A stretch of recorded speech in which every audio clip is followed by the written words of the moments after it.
बिस्मिल्लाहिर रहमानिर रहीम। तो भाई दोस्तों बुजुर्ग, আজকে সবক শুরু হয়েছে আও তাফসিল ও আল কিসমাল আউয়াল। তো যে আমরা গতকাল পড়তেছিলাম যে ইয়াহতামিল উজুহা নুখারা, এখানে তো বলছেন যে চার শত বাকি আছে, সেটাকে এখন তাফসীর করবেন। অর্থাৎ কিসমা আউয়াল এটা হচ্ছে কিতাবের জুজ। কিসমা আউয়ালটা কিসের জুজ? কিতাবের জুজ। কারণ কি? অর্থাৎ না কিতাবের জুজ, আর কিতাবটা যেহেতু 7 জিনিসের ইহতিমাল রাখে, কয় জিনিসের ইহতিমাল? 7 জিনিসের ইহতিমাল রাখে, সুতরাং কিসমা আউয়ালটাও 7 জিনিসের ইহতিমাল রাখে। সেটাই বলতেছেন যে আল কিসমাল আউয়াল ইবারাতুন আন আহাদিল মাআনি সাবঈয়াতি, 7 মানা থেকে সেটা যে কোনো একটা কি হর ইহতিমাল রাখে, 7টা হর ইহতিমাল রাখে। 7টাকে কি ইমাল আলফাজু আল মাআন আলফাজু আও আল মাআনি নিয়ু আও আল নুকুশু, তো আলফাজ মানা নুকুশ আও আল মুরাক্কাবু মিনাল ইসনাইন, হর একটা দ্বারা মুরাক্কাব, অর্থাৎ আলফাজ মানা আলফাজ নুকুশ মানা নুকুশ, এগুলো 6টা। আর দ্বিতীয় নম্বর আল সালাসাত, অর্থাৎ কি ওই যে তোমার এই তিনটের মাজমুআ, আলফাজ মানা নুকুশের মাজমুআ, মোট হলো 7টা। আর কিতাব দ্বারা ওর মান্তিক হচ্ছে 5 জিনিসের নাম। ওর মান্তিক ইবারাতুন আন আহাদি মাআনি খামসাতিন, অর্থাৎ মান্তিক 5 মানার মধ্যে থেকে যেখানে একটা, অর্থাৎ মান্তিকের 5 মানা। 5 মানা কি কি? ইম্মা আল মালাকাতু, প্রথম নাকি মালাকা, মালাকা।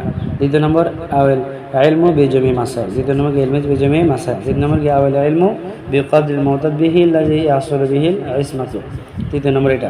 চতুর্থ নম্বর হলো নফসুল মাসাইল জামিআন, আর 5 নম্বর হলো যে নফসুল কদরিল মুতাদ বিহি।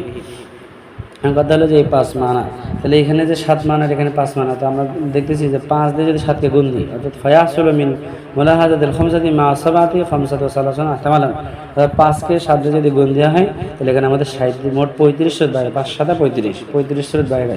তা আগে মাকাবেলে যেহেতু মুসলিম হলে 100 কথা বলতেছিলেন যে ইন্না হাজাল আলফাজি ফি বায়ানি হাজিল আলফাজা ফি বায়ানি হাজিল মানি, তো এই কথার দ্বারা একটা সুরত বলছেন, বাকি 34 সুরত এখানে কি আছে?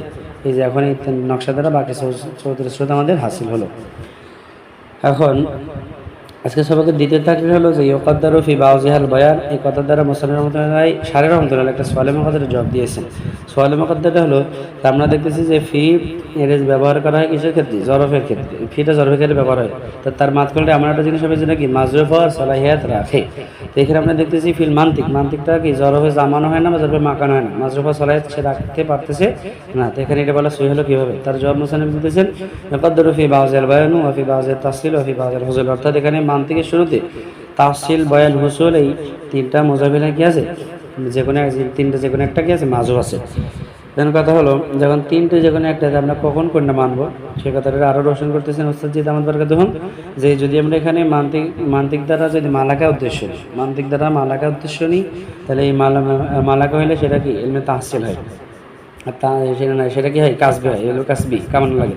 আর কাসবি সে যোগ্যতা, মালাকা মানে যোগ্যতা তো কামাই করা লাগে।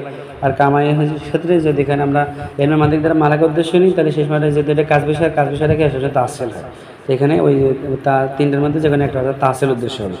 আর দ্বিতীয় মানে আল ইলমু বিজামি মাসাইল আর ইলমু বিকদরিল মুতাদ বিহি, এই দুটো যদি উদ্দেশ্য হয় তো এটা কি কাসবিও হয় এবং লাদুনিও হয়। যদি কাসবি হয় তাহলে তাহসিল উদ্দেশ্য হবে, এবং যদি লাদুনি হয় তাহলে কি উসুল উদ্দেশ্য হবে, মুজাফিলে মাজুব থাকবে, মাজুব থাকবে আর কি। আর তৃতীয়, চতুর্থ এবং পঞ্চম মানা নফসুল মাসাইল বিজামিয়ান আর নফসুল কদরিল মুতাদ বিহি, এই দুটো মানা যদি হয় তাহলে শেষ মাঠে এখানে মুজাব বয়ান মাজুব থাকবে বয়ান। তাই আমরা বুঝলাম এই যে কোন জায়গায় কোন মাজুব থাকবে। এখন এ কথা তার আর একটা এশকাল আসতেছে যে আমরা যে বললাম তাহসিল উসুল বয়ান এটা মান্তিকের সাথে মাজুব থাকবে, একটা এশকাল থেকে বাঁচার জন্য।